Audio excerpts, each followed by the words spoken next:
दीपावली के बाद राजधानी दिल्ली में वायु प्रदूषण का स्तर गंभीर स्थिति में पहुंच गया है। शहर का एयर क्वालिटी इंडेक्स 400 के पार पहुंच चुका है, जो बेहद खराब श्रेणी में आता है। इससे लोगों को सांस लेने में दिक्कत और आंखों में जलन जैसी समस्याएं हो रही हैं।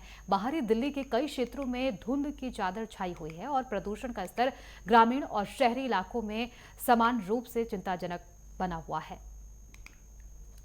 तो अगर बात की जाए दिल्ली के प्रदूषण की, तो दिल्ली में दिवाली के बाद जैसा कि अक्सर प्रदूषण बढ़ जाता है, वो स्थिति आज भी मौजूद है। और अगर कहा जाए इसके कारणों की वजह, तो पटाखे तो एक वजह होती ही है, लेकिन इसकी वजह सबसे ज़्यादा जो बड़ी वजह बताई जाती है वो है पंजाब में पराली का जलाया जाना।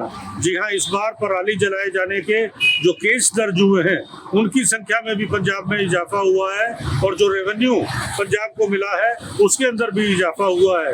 इसका साफ साफ मतलब है कि इस बार पिछले सालों के मुकाबले पराली ज़्यादा जलाई गई। जी हाँ, हम अपने दर्शकों को बता दें कि जिस समय धान की फसल कट चुकी होती है और रबी की फसल की बुआई का समय होता है, तो उस समय जो खेतों के अंदर जो खरपतवार होते हैं, जो अवशेष बचते हैं, उसे जलाए जाने को पराली जलाया जाना कहा जाता है। और इस पराली जलाए जाने की जो घटनाएं हैं, उसका असर न केवल पंजाब और हरियाणा बल्कि दिल्ली और एनसीआर में भी काफ़ी ज़्यादा दिखाई देता है। जी हाँ, अगर बात करें दिल्ली की, तो दिल्ली के जो बाहरी दिल्ली के इलाके हैं, पूर्वी दिल्ली के जो इलाके हैं, उन जगहों पर इसका असर सबसे ज़्यादा दिखाई देता है।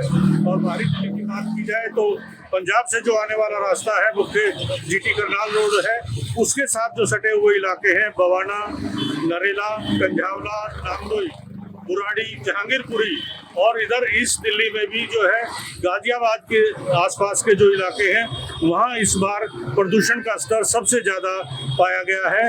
और इस वजह से जहाँ दिल्ली वालों को आंखों में कुछ परेशानियाँ होती दिखाई दे रही हैं और प्रदूषण की वजह से सांस लेने में जो दिक्कत होती है वो भी बताई जा रही है।